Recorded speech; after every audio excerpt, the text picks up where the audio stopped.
நம்மளுடைய கடனை அடைப்பதற்கு நாம் ஏதாவது ஒரு பொருளை வித்திருப்போம். வித்துட்டு அதை வச்சு ஒரு பணம் வருது, கடனை அடைச்சிட்டு மிச்ச காசை வச்சு ஏதோ ஒரு பிஸ்னஸ் ஸ்டார்ட் பண்ணலான்னு பிளான் பண்ணுவார்கள்.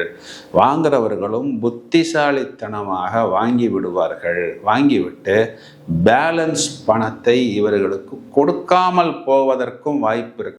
இப்போ நமக்கு அந்த நேருக்கு நேர்னு ஒரு படம் வந்தது பார்த்தீங்கன்னா, அதில் 2 பேர் ஆப்போசிட்டில் நிற்கிற மாதிரி, நீயா நானா வா ஒரு கை பார்த்துடலாம் அப்படிங்கிற மாதிரி ஒரு போஸ்டர் போட்டிருப்பாங்க. ஒரு 2 டான் நேருக்கு நேர் நின்று பார்த்து கொண்டால் எப்படி இருக்குமோ அதுதான் இந்த சனி செவ்வாய் பார்வை என்பது.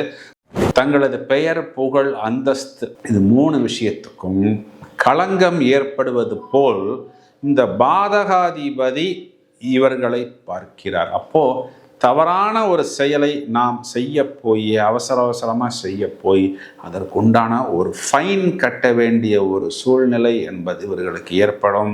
சரி, எனக்கு ஒரு சான்ஸ் கிடைக்கும் பொழுது உனக்கு நான் என்னென்ன ஆப்பு வைக்கணுமோ எல்லா ஆப்பையும் மொத்தமாக வைக்கிறதுக்கு நான் தயாராக இருக்கிறேன்னு இந்த சனி என்ற கிரகம் வாய்ப்பு கிடைக்கும் பொழுது காரக பாவகத்துவ அடிப்படையில் இந்த செவ்வாயை தன்னால் முடிந்தவரை பழி வாங்கி விடுவார்.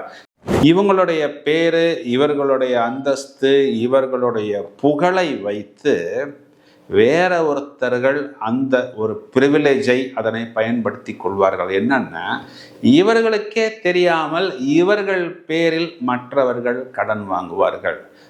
அக்கா தான் அந்த கடனை வாங்க சொன்னாங்க, அண்ணன் தான் அந்த கடனை வாங்க சொன்னாங்க அப்படின்னு சொல்லி இவர்களது பெயரை களங்கம் செய்வதற்கென்று இப்போ செவ்வாயை பொறுத்த வரைக்கும் சனியை நீ எல்லாம் ஒரு ஆளா, உன்னையெல்லாம் கொண்டு எனக்கு சமமாக நிப்பாட்டிட்டாங்களேப்பா.